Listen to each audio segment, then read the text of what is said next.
Yeah, am I okay? I just glitched for a minute. It's okay. Well, given the fact that I work for myself, no. Back when I was working for somebody else, so probably not because of the amount of family in the area. When Maggie was first born, so she's 24, she'll be 25 in May. So when she was first born, she's a little baby. I got recruited by somebody out of Dallas, Texas. Actually, Carrollton, Texas, I think is where it was.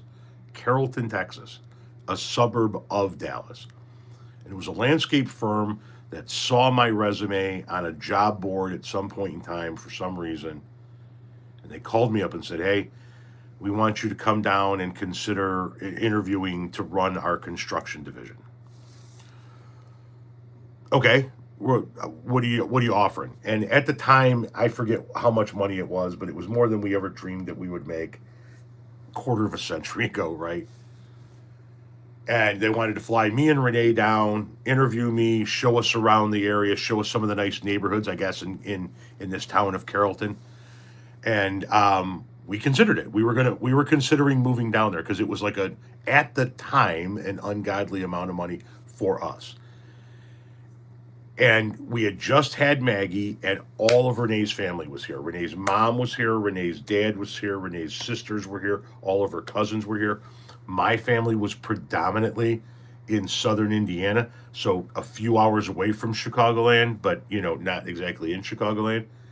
And Renee looked at me and said, "Look, we can do this. We can go there and take this job, but you got to promise me that I can fly back home with the baby anytime I want. And I'm not going to work. I'm not going to go put my kid in a daycare in a town I've never met. I don't know anybody in." And I was like, that probably would be more than we would be able to swing even with the great salary at the time, doing the numbers. And so we made the decision not to move, but we were that close to going to Carrollton 25 years ago. Then when she was doing so, she had worked for the company that she had worked for 10 years up here, and then she was looking for a new position. That's when she went to the job she worked for out of another state, but did remote working at home for about a year before it collapsed.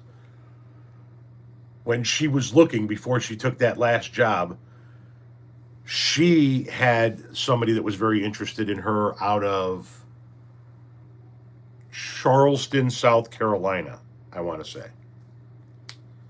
And so we were at the point where we were online looking at what it costs to live there, what it's like to live there, what does Charleston, South Carolina have? And so that was a couple of years ago now. We were that close to maybe jumping to Charleston, but it's always been we've stayed in the Chicagoland area because of the extreme amount of family we have in the area. So it would have to be a fucking